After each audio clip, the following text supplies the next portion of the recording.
of the garage. I just started the car, ran the air conditioning, waited a few minutes, and then got in.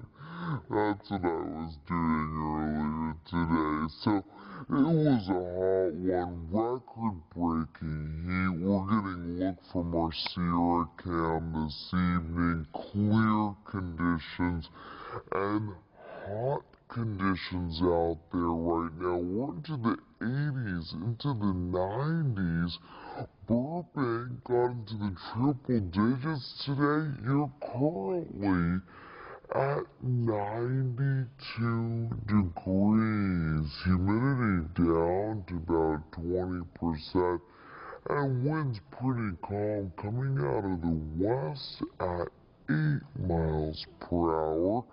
We are looking for the winds to actually shift from the west. They're at the west right now, but we were looking at those offshore winds. That's what kept us pretty warm. Looking at southeasterly winds coming in, and with that, could see some moisture, meaning maybe even some thunderstorms to the south, maybe to the east of us over the next few days. Pretty hard to believe because it's dry and it's hot out there. 60s and 70s this evening. These are your overnight lows, so pretty warm. Pacoima getting down to 74, Santa Clarita over to 71. Over to the coast there, upper 60s for you, 68 Huntington.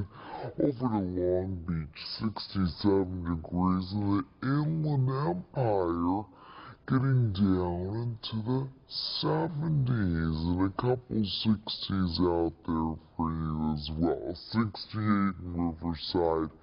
72 in San Bernardino. Want to check in with your afternoon highs tomorrow. We are cooling it down, but we're still keeping it pretty hot. Triple-digit temperatures tomorrow. 101 in San Bernardino, 101 in Paris, and 100 degrees in Riverside. So we're cooling it down by 5, even 10 degrees in some spots, but it's still hot out there. Ontario, well, you reached a record today. Could do it again tomorrow. You'll be at 102 over to Anaheim, 96 in Huntington. At 82 degrees to the coast, still free and clear of cloud cover, still very warm. 83 in Santa Monica. Farther inland there, Northridge at 103, and Pacoima getting up to 103. Want to point out downtown, you'll be at 99 for tomorrow. You'll see that in your 5-day forecast today. You got up to 113 degrees.